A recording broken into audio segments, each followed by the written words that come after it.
Thank you for being here this morning. Hope you all had a good weekend. For those of you who are here remotely, we will be taking questions at the end. Please text your question to the number that was on the media advisory. Before I start, I do want to acknowledge the retirement of Martha Stoddard. I understand she just retired a few days ago. If she was here, I know she'd be in the front row asking tough, difficult questions. I think a strong, free press is a critical foundation of our republic. And Martha Stoddard was a total professional. She did amazing work. She always asked hard questions, incredibly curious, always dug in. And I really appreciate her service to the state of Nebraska. I truly think that she was a public servant, and I just want to thank her for all the work that she has done and wish her well in her retirement. So, and if she's online out of habit and asks questions, we'll take those first. Good morning, everyone. So this morning, our office filed a very consequential complaint in Lancaster County District Court against Change Healthcare related to maybe one of the largest, if not the largest, but certainly historic data breach that occurred earlier this year. Now normally our office would not do a press conference around a data breach, and in fact we're not aware that we ever have done a press conference around a data breach. But for a number of different reasons, this one is unique, and the public needs to be aware of what has happened. It's unique for several different reasons. One reason is the enormity and the number of people that have been impacted. By some estimates, it's over 100 million people nationwide. Hundreds of thousands of Nebraskans have been impacted. It's also unique because it didn't just expose critical financial information from individuals like social security number, bank accounts. It actually exposed an enormous amount of very sensitive medical information about Nebraskans, and Nebraskans need to be aware of it. It's also unique because not only have we filed suit on our data breach protection statutes, we have also filed suit on consumer protection and UDIPTIS bases as well, based on some of the false representations that Change Healthcare has made to the public. And it's unique because in many cases we have corporate citizens and partners who actually work together to provide quick notice and do right by customers. In this case, we are 9 months after the breach, and we actually are still getting notices being released to Nebraskans.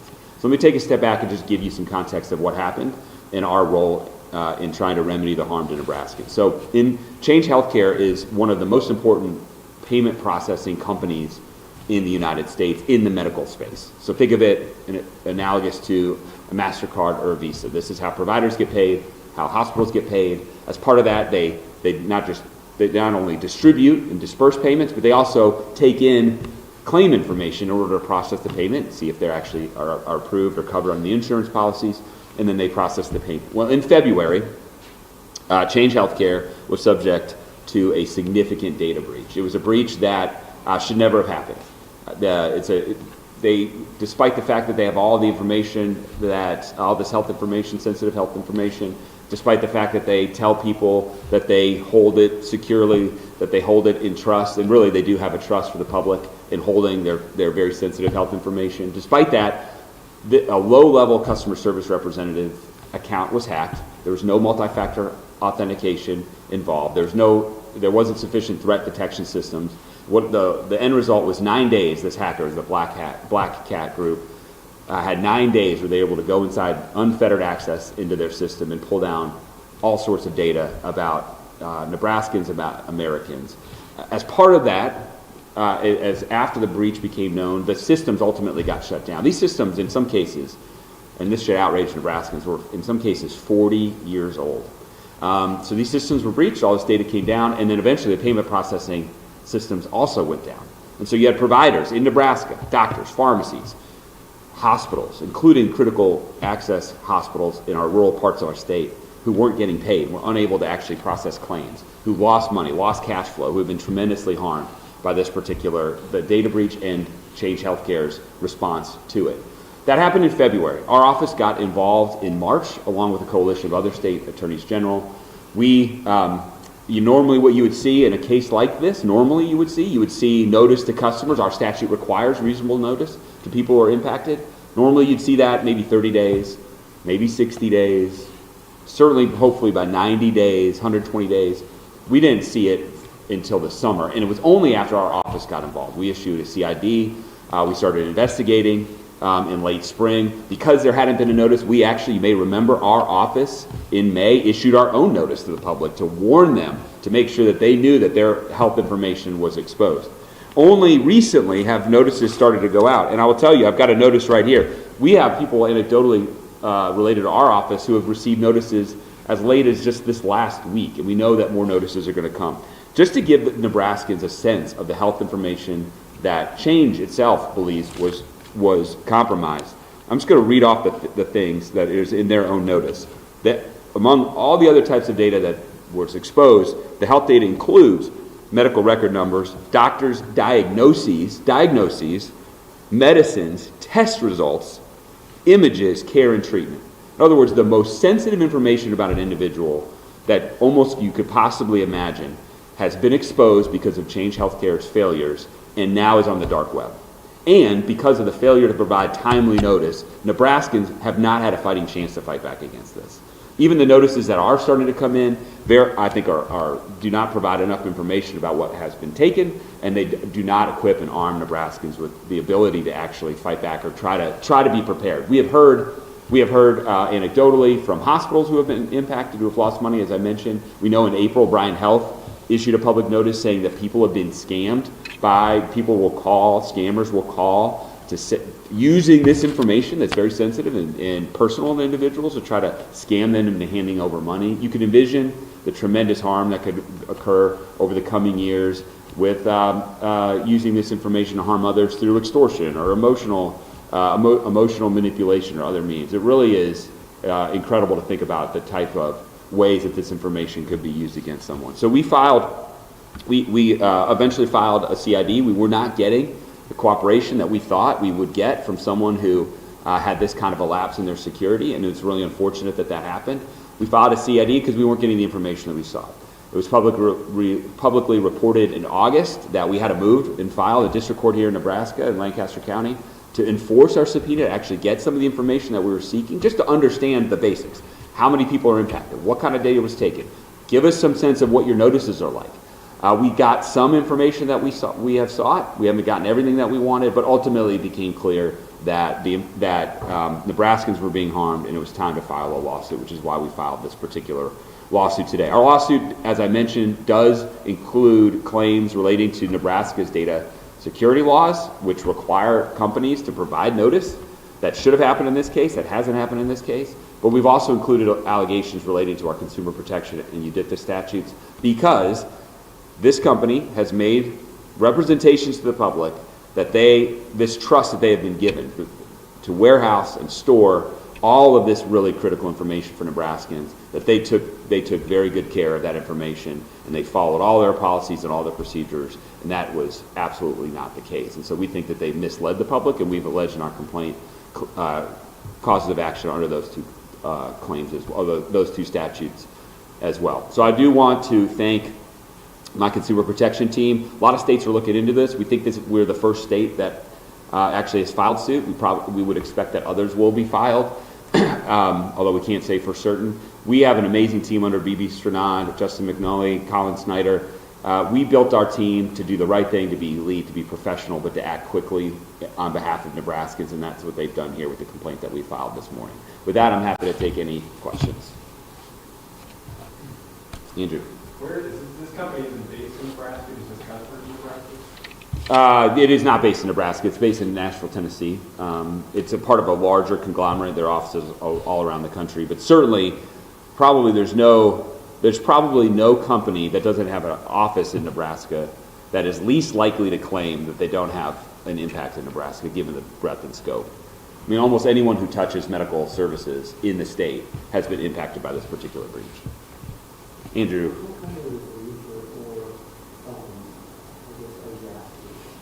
Yeah, so our lawsuit has a couple different things. Injunctive relief is included, but it's kind of hard. I mean, it would have been nice to have these things done before the breach. In some cases, in some ways, Andrew, once the horse is out of the barn, it's kind of difficult to put it back in.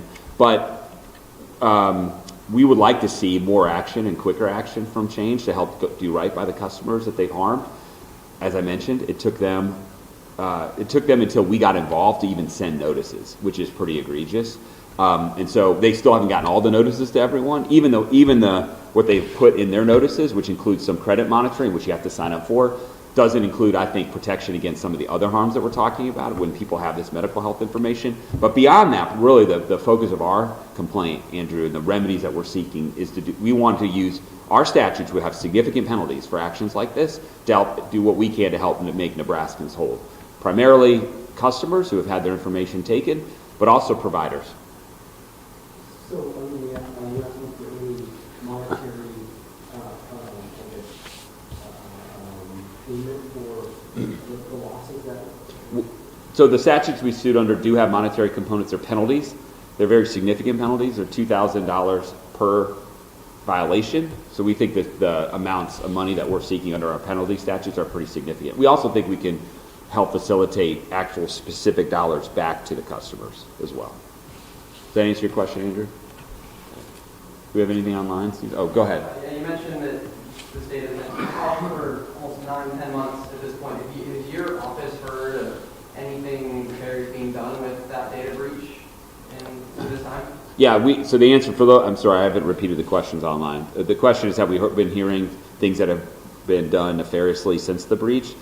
The answer is yes, and it's also kind of new, and we're kind of early in the story. So, as I mentioned, Bryan Health did its own consumer alert because it had customers reaching out to it saying, hey, I've gotten, someone's calling me about a specific, and think about how credible that is. If someone calls with your social security number, a lot of people think, we're kind of numb to some degree of all, I assume at this point my social security number is on the dark web somewhere, but to have your medical information opens up a whole nother level of potential fraud that one can take advantage of. So Bryan Health has heard it, we have heard it in our office, and part of the reason we're doing the press conference today is to make people aware.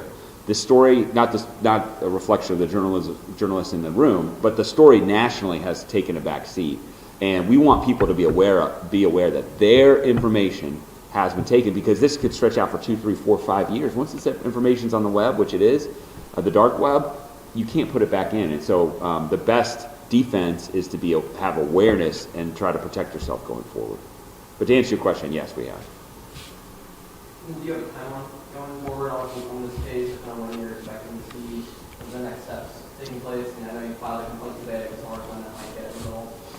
Yeah, so the way that I would answer that question is we filed a complaint, we have not filed anything for an emergency injunctive relief. So I anticipate that this case will take a normal course for a case like this. So we will aggressively try to set this to trial, and we've asked for a jury trial. So we want Nebraska family, Lincoln citizens, people who have been impacted by this, to be able to weigh in on determining the liability and the potential damages and penalties from this particular defendant. So we want to move aggressively, but the court system is what it is. It'll take some time to go forward. Suzanne, do we have anything online? Andrew Nelson from the courthouse reporter is asking about how many were affected and when this is still. Good question. The question is what's our best guess as to how many were affected? So I told you we would expect corporate citizens, and especially people who have the sacred trust, to work with us when issues like this happen. It took us months to try to get any sense of what they thought the scope was. So we had to put together our own estimates. Now our estimate in our complaint is that we think close to 600,000 people have been impacted. I think that is going to ultimately turn out to be pretty low. But 600,000 people, that's almost a third of every heartbeat in the state of Nebraska. So it's very, very significant. You had a question, and then I'll go to Andrew. So can you give an example at all of what they've done with the medical information that has been out there?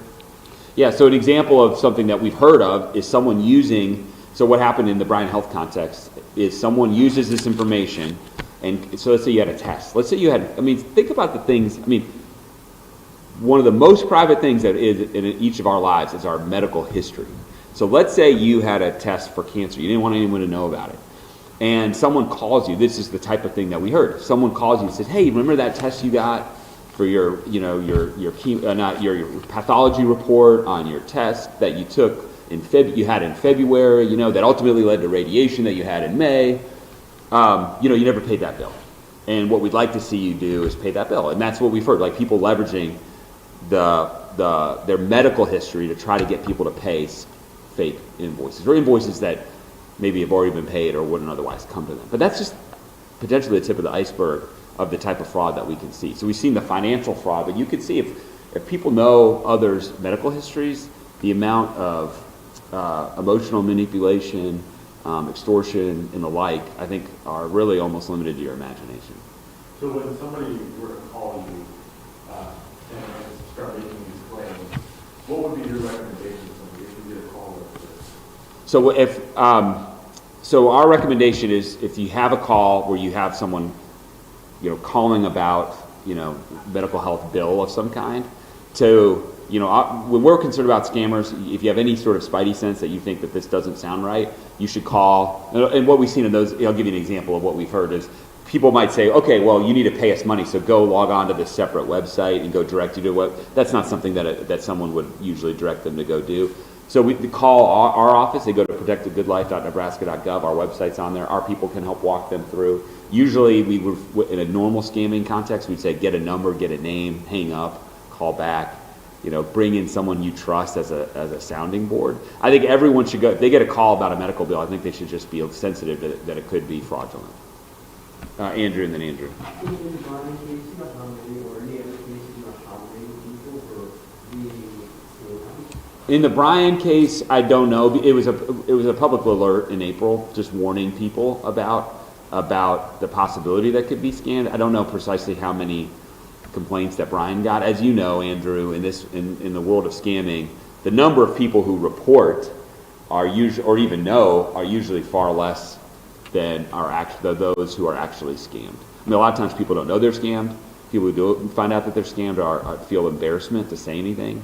So I don't know precisely how many that Bryan's had. We have certainly had some complaints in our office, although some of them were around the notice that they got. They were worried that the notice itself was fake. So we don't know the full scope, unfortunately. And that's one of the things that we're going to explore in discovery in this particular case is what did Change know? What kind of complaints have they gotten? What kind of numbers are they aware of? We've tried to get a lot of that kind of information, and we haven't gotten it so far. Andrew. You said 600,000 Nebraskans is your estimate? Our estimate is 575,000 on a complaint. So rounding up, and like I said, that's our best guess, but I think that's going to be undershooting it. And Suzanne. Aaron Sanford has a question. What is the responsibility of companies under the law to protect this information? And what are you seeing that is not being done, including in this law?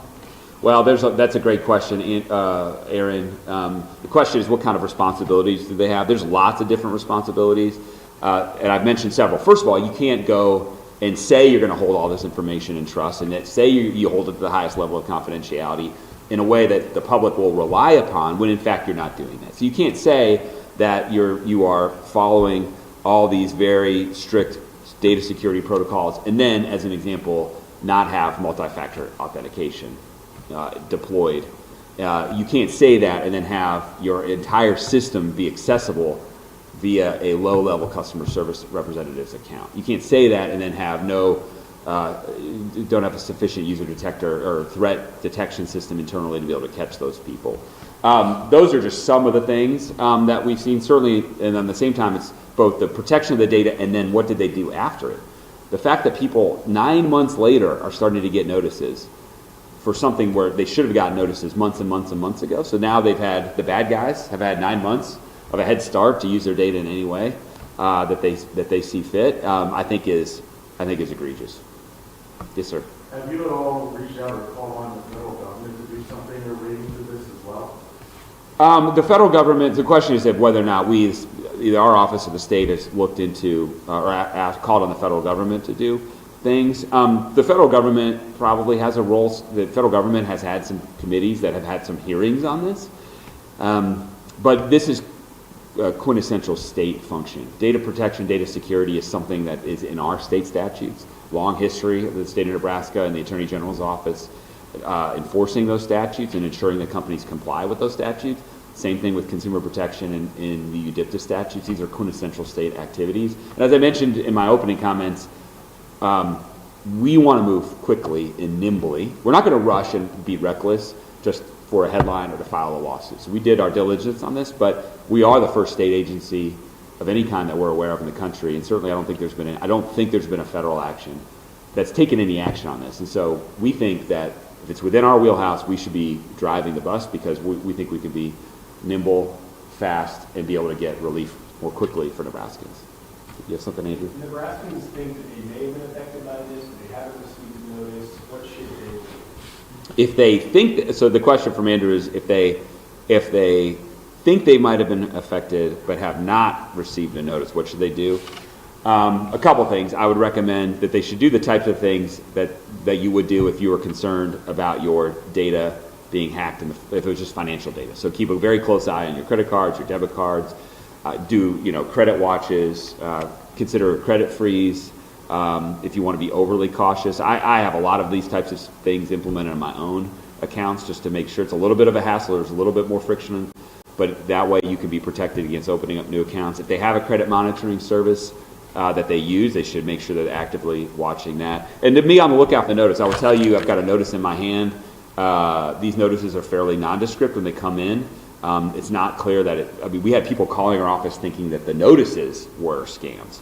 So be on the lookout, nondescript, and there is some free, I believe that there's, at least in the notice that I've seen, some of the later notices did provide some free credit monitoring services, so be on the lookout for that. So those would be a few of the things I would say, as well as have their head on the swivel for if people are calling about paying, paying these kinds of medical bills in the context that I described. Yeah. You mentioned that part of the problem was that they weren't using two-factor authentication, and they had 40-year-olds in it. Yeah. Is there a way to kind of force companies that hold data like this to have those procedures in place? Yeah, the question is there a way to force those companies to have these procedures in place? I mean, the problem is they had policies saying that they would put it in place. There are rules, there are statutes that require them to provide notice, and what we're seeing, it's not so much about forcing them, because we have statutes and legal authorities that require them to do it. So it's hard to go and state or federal government to actually micromanage to that level and say, if you don't have, tell us you've got multi-factor authentication every week. You know what I'm saying? That's not a thing that the government is really designed to do. You set the rules of engagement, and then you say you got to follow these rules. If you don't follow these rules, you got to provide notice. If you don't do these things, then states or others can hold you accountable, and that's what we're looking to do. Our hope is that other companies, that there's a little bit of a deterrent, or at least an encouragement to other companies, that they will make sure that they double check and triple check. I mean, this is one of the biggest companies in the world. It's a global 10 company. If they don't have two-factor authentication, I think any other company out there that handles customer data like this should be double checking, triple checking, quadruple checking their systems to ensure that all the things that they think should be in place are actually in place. Andrew? Just kind of turn the devil's advocate. Why are we going after the bank robber as opposed to going after the bank? Yeah, so the question, so I don't know if that's that's just you being Andrew. The question is why don't we go after the bank robber as opposed to the bank? Well, a couple things. I think it's both and. I mean, going after the cyber terrorist is something for the federal government. That's something that the FBI, that's really in their wheelhouse. It's really difficult for a state to get involved in. They're outside of our territory, they're outside of our jurisdiction. But this is part of our jurisdiction. We're not going after the bank for being robbed. I think that's the wrong analogy, because that suggests, if someone comes in with a gun and robs a bank, what did the bank do wrong there? This is a much, much, much different example, because they've been entrusted with this data. They have told the world that they're taking care of this data, and they're holding it to the highest degree of security standards, and they haven't done any of that. And when we require them to provide notice, they haven't done that either. So, or at least on a reasonable time frame. So it's really not, I don't think that's the right analogy, Andrew. They had certain responsibilities that they should have followed, significant responsibilities, things that they said that they would do, and they didn't do it. I think that's the problem. Andrew? Consumer protection laws seem to have become maybe your favorite kind of laws to file lawsuits over. Should Nebraskans expect to continue to see that out of your office? So the question is consumer protection seems to be one of my favorite statutes to use, and should the public expect us to continue to do that? I don't know what the future holds. It is absolutely true. We have used it a lot. I haven't looked, Andrew, historically to what degree we've used it more or less. They're very powerful tools, and it's an important way to keep very powerful companies to make sure that they're treating customers right and we're protecting the free market. I mean, where we've used them, if you think about, we filed in the TikTok suit. I mean, that was being dishonest to parents, being dishonest to kids, saying that our platform doesn't have all this information where in fact they do. Or in the context of Delta 8, saying that these things have certain ingredients, saying that these things are safe, saying that these things are appropriate for kids, or selling them to kids when in fact none of those things are true. These are quintessential consumer cases.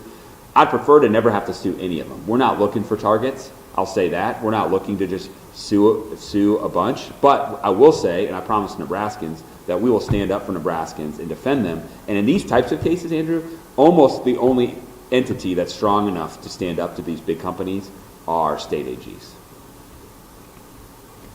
Do you have any more online? Any other? No, not from Martha? She didn't log in for old time's sake? She never texted me. Oh, really? All right. Thank you for the compliment. Oh. All right, everyone. Well, thanks very much for being here.